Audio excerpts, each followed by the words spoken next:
Hi friends, ഇന്നേ ദിവസം നമ്മൾ മനസ്സിലാക്കാൻ പോകുന്നത് സാമ്പത്തിക ജാതകത്തെക്കുറിച്ചാണ്. എന്താണ് സാമ്പത്തിക ജാതകം എന്നതല്ലേ? അതായത് നമ്മൾ എങ്ങനെയാണ് പണം കൈകാര്യം ചെയ്യുന്നത്. ഒരു വ്യക്തിയിൽ നിന്ന് അല്ലെങ്കിൽ ഒരു സ്ഥാപനത്തിൽ നിന്ന് നമ്മൾ എന്തെങ്കിലും ഒരു കടം വാങ്ങിയാൽ അതിൻ്റെ റീപേയ്മെൻ്റ് എല്ലാം കൃത്യമാണോ എന്നെല്ലാം നമുക്ക് വളരെ കൃത്യതയോടെ അറിയുന്നതിന് വേണ്ടി നമ്മളെ വളരെയധികം സഹായിക്കുന്ന ഒരു സംഗതിയാണ് സിബിൽ സ്കോർ അല്ലെങ്കിൽ ക്രെഡിറ്റ് സ്കോർ എന്നത്. ഈ സിബിൽ സ്കോർ അല്ലെങ്കിൽ ക്രെഡിറ്റ് സ്കോർ എങ്ങനെ നമുക്ക് നമ്മുടെ ഡേ ടു ഡേ ലൈഫിൽ നമുക്ക് ഉപയോഗിക്കാം, അതോടൊപ്പം തന്നെ സിബിൽ സ്കോറായിട്ട് ബന്ധപ്പെട്ട് ഇപ്പം നമ്മൾ പോയിൻ്റ് എല്ലാം താഴേക്ക് വരാതിരിക്കണമെങ്കിൽ നമ്മൾ എന്തെല്ലാം കാര്യങ്ങളാണ് ശ്രദ്ധിക്കേണ്ടത് എന്നതിനെക്കുറിച്ചെല്ലാം വളരെ വിശദമായിട്ട് ഇന്നേ ദിവസം നമുക്ക് ഈ ഒരു വീഡിയോയിലൂടെ നമുക്ക് മനസ്സിലാക്കാം. നിരവധി പേർക്ക് വളരെ ഉപകാരപ്രദമായ ഒരു വീഡിയോ ആണ്. അതുകൊണ്ട് തന്നെ താങ്കൾ എല്ലാ സുഹൃത്തുക്കൾക്കും ഷെയർ ചെയ്യുവാൻ ഞങ്ങൾ അഭ്യർത്ഥിക്കുകയാണ്.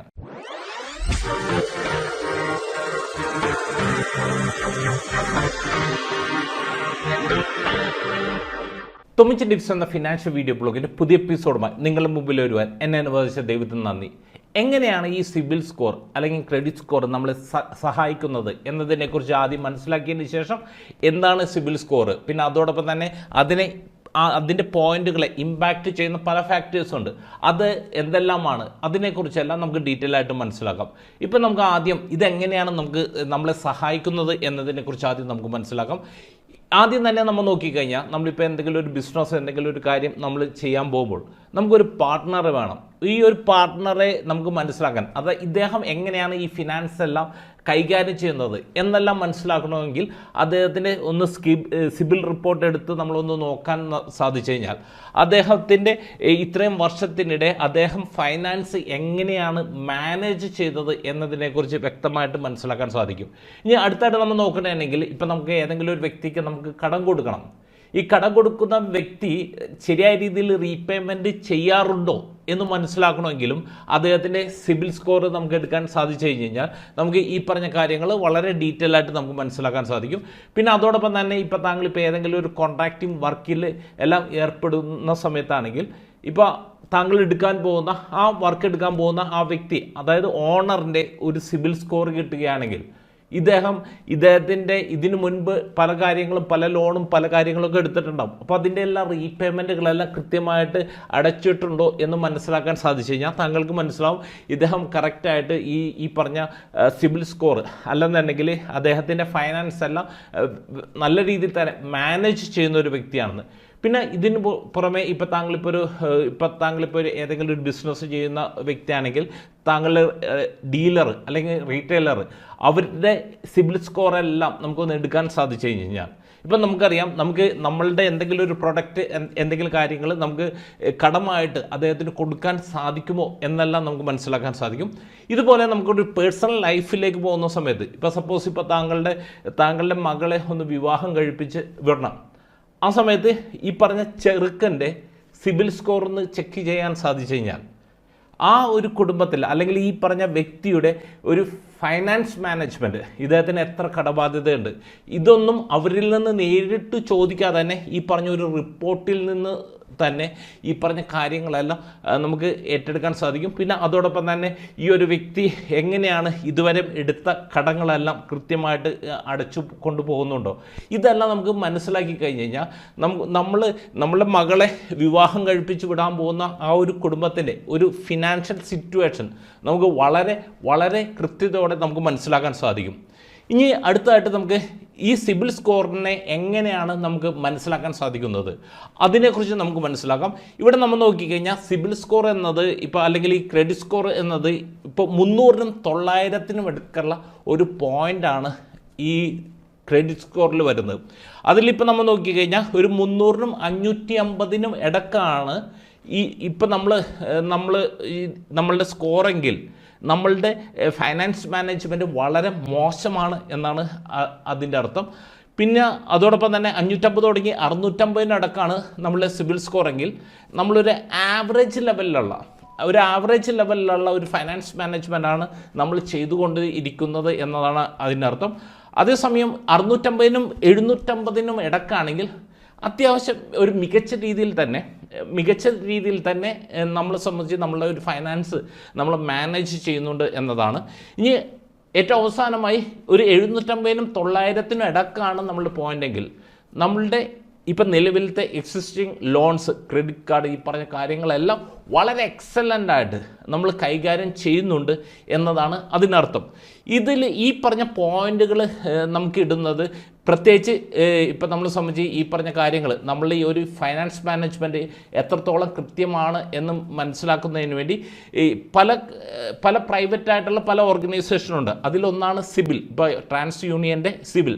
ഇപ്പോൾ നോർമൽ സിറ്റുവേഷനിൽ ഏറ്റവും കൂടുതൽ ആൾക്കാർ യൂസ് ചെയ്യുന്നത് സിബിലിൻ്റെ റിപ്പോർട്ടാണ്. അതുകൊണ്ട് തന്നെയാണ് നമ്മളിപ്പോൾ ക്രെഡിറ്റ് സ്കോറിനെ നോർമലി സിബിൽ സ്കോർ എന്ന് പറയാൻ കാരണം. പിന്നെ അടുത്തതായിട്ട് ഇക്യുഫാക്സ് ഉണ്ട്, എക്സ്പീരിയൻ ഉണ്ട്, ക്രിഫ് ഉണ്ട്. ഈ 4 ഓർഗനൈസേഷനാണ് ഇന്ത്യയിൽ ഇപ്പം നമ്മളെ സംബന്ധിച്ച് നമ്മളുടെ ഈ പറഞ്ഞ നമുക്ക് ഈ ക്രെഡിറ്റ് സ്കോർ നൽകുന്നതിന് ഓൾമോസ്റ്റ് ഈ പറഞ്ഞ 4 ഓർഗനൈസേഷനാണ് ഇപ്പോൾ ഇന്ത്യയിലുള്ളത്. ഇപ്പം നോർമൽ സിറ്റുവേഷനിൽ നമ്മൾ പല റിപ്പോർട്ടുകൾ എടുത്തു നോക്കുന്ന സമയത്ത് ഏകദേശം ഒരു ഈക്വൽ പോയിൻ്റാണ് ഒരു മിക്ക റിപ്പോർട്ടിൽ നമുക്ക് ലഭിക്കാൻ സാധ്യതയുള്ളത്. ഇപ്പോൾ ചിലതിൽ ചില വ്യത്യാസങ്ങൾ വരാനുള്ള സാധ്യതയുണ്ട്. പക്ഷേ ഓൾമോസ്റ്റ് ഈക്വൽ ആയിട്ടുള്ള ഒരു പോയിൻ്റ് ആയിരിക്കും ഓൾമോസ്റ്റ് ഈ പറഞ്ഞ സംഭവങ്ങളിലെല്ലാം ലഭിക്കുന്നത്. അപ്പോൾ എന്തിനെ ആസ്പദമാക്കിയാണ് ഈ പറഞ്ഞ സിബിലാണെങ്കിലും അല്ലെങ്കിൽ ഇക്യുഫാക്സ് ആണെങ്കിലും ഇവരെല്ലാവരും പോയിൻ്റ് ഇടുന്നത് എന്നതിനെ കുറിച്ചാണ് നമ്മൾ മനസ്സിലാക്കാൻ പോകുന്നത്. ഇവിടെ ഏറ്റവും പ്രധാനമായിട്ട് 5 ഫാക്ടേഴ്സാണ് ഇപ്പം നമ്മളെ സ്കോറിനെ ബാധിക്കുന്നത്.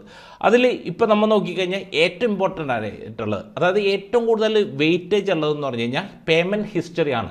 അതായത് നമ്മളുടെ പേയ്മെൻ്റ് എല്ലാം എത്രത്തോളം കൃത്യമായിട്ട് നമ്മൾ റീപേയ്മെൻറ്റ് ചെയ്യുന്നുണ്ട്, അതാണ് ഏറ്റവും അറൗണ്ട് ഇപ്പോൾ ഈ പറഞ്ഞ 900 പോയിൻറ്റ്സിൽ 35%, അതായത് 315 പോയിൻ്റ് വരുന്ന പേയ്മെൻറ്റ് ഹിസ്റ്ററിയെ ബേസ് ചെയ്താണ്. പിന്നെ അടുത്തായിട്ട് CUR റേഷ്യോ, അതിന് 30% വെയിറ്റേജ് ആണുള്ളത്. പിന്നെ നമ്പർ ഓഫ് ക്രെഡിറ്റ് അക്കൗണ്ട്സ്, അതിന് 10% വെയിറ്റേജ് ഉണ്ട്. പിന്നെ അതോടൊപ്പം തന്നെ ഡ്യൂറേഷൻ ഓഫ് ക്രെഡിറ്റ് ലൈൻസ്, ഇപ്പോൾ അതിന് ഏകദേശം ഒരു 15% വെയിറ്റേജ് ഉണ്ട്. പിന്നെ നമ്പർ ഓഫ് ക്രെഡിറ്റ് എൻക്വയറീസ്, അതിന് ഏകദേശം ഒരു 10% വെയിറ്റേജ് ഉണ്ട്. അപ്പോൾ ഇതിനെക്കുറിച്ച് നമുക്ക് ഡീറ്റെയിൽ ആയിട്ട് തന്നെ നമുക്ക് മനസ്സിലാക്കാം. ഇവിടെ നമുക്ക് ആദ്യം ഏറ്റവും ഇമ്പോർട്ടൻ്റ് ആയിട്ടുള്ളൊരു കാര്യം യുവർ റീപേയ്മെൻറ്റ് ഹിസ്റ്ററി. നമ്മളൊരു ലോൺ എടുത്തു കഴിഞ്ഞാൽ ആ ലോണിൻ്റെ EMIs എല്ലാം കൃത്യമായിട്ടുള്ള ഡേറ്റിൽ തന്നെ നമ്മൾ റീപേയ്മെൻറ്റ് ചെയ്യുന്നുണ്ടോ? അതാണ് ഈ റീപേയ്മെൻറ്റ് ഹിസ്റ്ററിയിൽ വരുന്ന ഏറ്റവും പ്രധാനപ്പെട്ട ഒരു കാര്യം. ഈവൻ നമ്മളിപ്പോൾ ഒരു ലോൺ എടുത്തിട്ട് ആ ലോണിൻ്റെ റീപേയ്മെൻറ്റ് പോലും നമ്മൾ കൃത്യമായിട്ട് ചെയ്യാതെ നീട്ടിക്കൊണ്ട് പോയി കഴിഞ്ഞ് കഴിഞ്ഞാൽ ഏകദേശം ഒരു 100 പോയിൻ്റ് വരെ ഈ ഒരൊറ്റ കേസ് കൊണ്ട് തന്നെ നമ്മളെ സിബിൽ സ്കോറിനെ ബാധിക്കാനുള്ള ചാൻസ് ഉണ്ട്. അപ്പോൾ അതുകൊണ്ട് തന്നെ താങ്കൾ എപ്പോഴും ശ്രദ്ധിക്കേണ്ട ഒരു കാര്യം, എന്തെങ്കിലും ഒരു ലോൺ എടുത്തു കഴിഞ്ഞാൽ അതിൻ്റെ റീപേയ്മെൻറ്റ് ഡ്യൂ ഡേറ്റിനുള്ളിൽ തന്നെ കൃത്യമായിട്ട് തന്നെ അതിൻ്റെ പേയ്മെൻറ്റ് ചെയ്യാൻ ശ്രദ്ധിക്കണം. അത് ഏറ്റവും പ്രധാനപ്പെട്ട ഒരു കാര്യമാണ്. കാരണം ഇപ്പോൾ നമ്മൾ നോക്കിക്കഴിഞ്ഞാൽ ഏകദേശം ഒരു 35% വെയിറ്റേജ് വരുന്നതും ഈ പേയ്മെൻറ്റ് ഹിസ്റ്ററിയിലാണ്. ഇനി രണ്ടാമതായിട്ട് നമ്മൾ നോക്കുകയാണെങ്കിൽ CUR, അതായത് ക്രെഡിറ്റ് യൂട്ടിലൈസേഷൻ റേഷ്യോ. ഇപ്പോൾ നമ്മളെ സംബന്ധിച്ച് ഇപ്പോൾ നമ്മൾ ക്രെഡിറ്റ് കാർഡ് അങ്ങനെയുള്ള പല കാര്യങ്ങളെല്ലാം എടുക്കാറുണ്ട്. അപ്പോൾ അതിൽ നമുക്ക് എത്ര ശതമാനം നമ്മൾ യൂട്ടിലൈസ് ചെയ്യുന്നു എന്നതാണ്. ഇപ്പോൾ ഒരു എക്സാമ്പിൾ പറഞ്ഞാൽ ഇപ്പോൾ താങ്കൾക്കൊരു ക്രെഡിറ്റ് കാർഡ് ഇപ്പോൾ 1,00,000 രൂപയാണ് അതിൻ്റെ മാക്സിമം ലിമിറ്റെങ്കിൽ താങ്കൾ എല്ലാ മാസവും അതിൻ്റെ 80%, 90% ഒക്കെ എല്ലാ മാസവും താങ്കൾ ആ ക്രെഡിറ്റ് കാർഡിൻ്റെ യൂസ് ചെയ്യുന്നതാണെങ്കിൽ അത് താങ്കളുടെ സിബിൽ സ്കോറിനെ നെഗറ്റീവായിട്ട് ഇമ്പാക്റ്റ് ചെയ്യും. ശരിക്കും നമ്മളൊരു ക്രെഡിറ്റ് കാർഡിൻ്റെയൊക്കെ ഏകദേശം ഒരു 30% യൂസ് ചെയ്യുന്നതാണ് ഇപ്പോൾ ക്രെഡിറ്റ് സ്കോറിനെ സംബന്ധിച്ച് അതിന് ഏറ്റവും ബെസ്റ്റായിട്ടുള്ള ഒരു കാര്യം. ഇനി അടുത്തായിട്ട് നമ്മൾ നോക്കണമെങ്കിൽ ഇപ്പോൾ നമ്പർ ഓഫ് ക്രെഡിറ്റ് അക്കൗണ്ട്സ്, അതായത് ഇപ്പോൾ 2 തരത്തിലുള്ള അക്കൗണ്ട്സ് ഉണ്ട്. സെക്യൂർഡ് ലോൺ ഉണ്ട്, അൺസെക്യൂർഡ് ആയിട്ടുള്ള ലോൺ ഉണ്ട്. എന്താണ് സെക്യൂർഡ് ലോൺ? ഇപ്പം നമ്മൾ ഹോം ലോൺ, അത് സെക്യൂർഡ് ലോണാണ്. കാരണം അതിന് ഒരു അസറ്റ് നമ്മൾ പ്ലെഡ്ജ് ചെയ്യുന്നുണ്ട്. പിന്നെ ഗോൾഡ് ലോൺ സെക്യൂർഡ് ലോണാണ്. ഇപ്പോൾ വെഹിക്കിൾ ലോൺ സെക്യൂർഡ് ലോണാണ്. കാരണം എന്താണെന്ന് വെച്ച് കഴിഞ്ഞാൽ ഇതിനെല്ലാം നമ്മളെ സംബന്ധിച്ച് നമ്മളെന്തെങ്കിലും ഒരു ആസ്തി നമ്മൾ പ്ലെഡ്ജ് ചെയ്യുന്നുണ്ട്. അതേസമയം ക്രെഡിറ്റ് കാർഡ് അത് അൺസെക്യൂർഡ് ആയിട്ടുള്ള ലോണാണ്. അതിന് നമ്മൾ പ്രത്യേകിച്ച് ഒരു ആസ്തിയും കൊടുക്കുന്നില്ല. പിന്നെ അതോടൊപ്പം തന്നെ പേഴ്സണൽ ലോൺ, ഇതെല്ലാം അൺസെക്യൂർഡ് ലോണാണ്.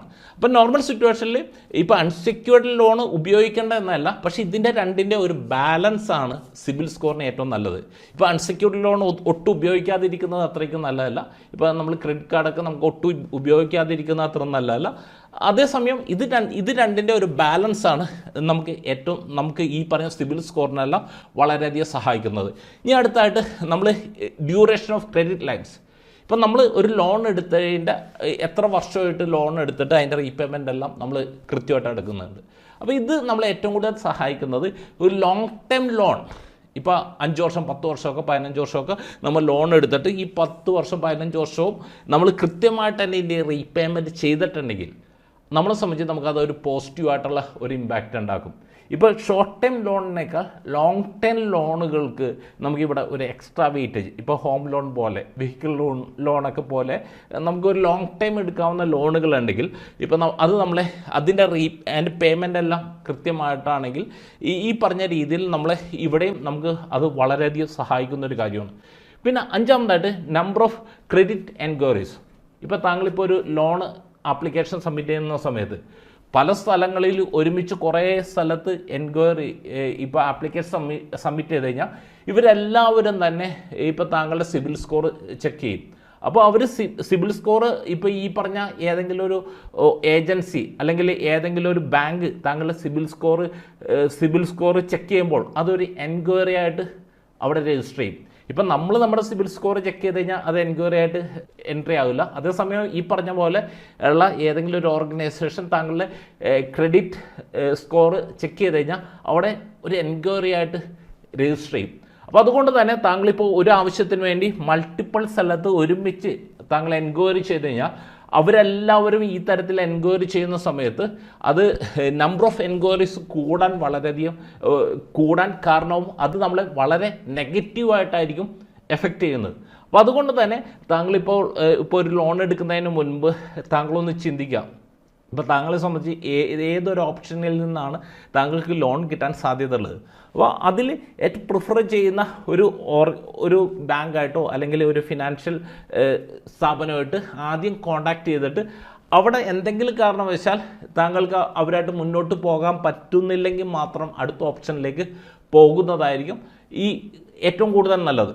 അപ്പോൾ ഇതുവരെ നമ്മൾ മനസ്സിലാക്കിയത് നമ്മുടെ സിബിൽ സ്കോറിനെ നമ്മൾ ബാധിക്കുന്ന ഏറ്റവും പ്രധാനപ്പെട്ട 5 കാര്യങ്ങളാണ്. ഒന്ന് പേയ്മെൻറ്റ് ഹിസ്റ്ററി, പിന്നെ അതോടൊപ്പം തന്നെ CUR റേഷ്യോ, അത് വളരെയധികം ബാധിക്കുന്ന ഒരു കാര്യമാണ്. പിന്നെ number of credit accounts, duration of credit lines, പിന്നെ നമ്പർ ഓഫ് ക്രെഡിറ്റ് എൻക്വയറീസ്. ഈ 5 കാര്യങ്ങൾ നമുക്കൊന്ന് കറക്റ്റായിട്ട് നമുക്കൊന്ന് മാനേജ് ചെയ്യാൻ സാധിച്ചാൽ ഇപ്പം നമ്മളെ സംബന്ധിച്ച് നമ്മളുടെ സിബിൽ സ്കോർ ഏറ്റവും നല്ല രീതിയിൽ ഒന്നിൽ ഗുഡ് അല്ലെങ്കിൽ എക്സലൻറ്റ് ലെവലിൽ നമുക്ക് മെയിൻറ്റെയിൻ ചെയ്യാൻ സാധിക്കും.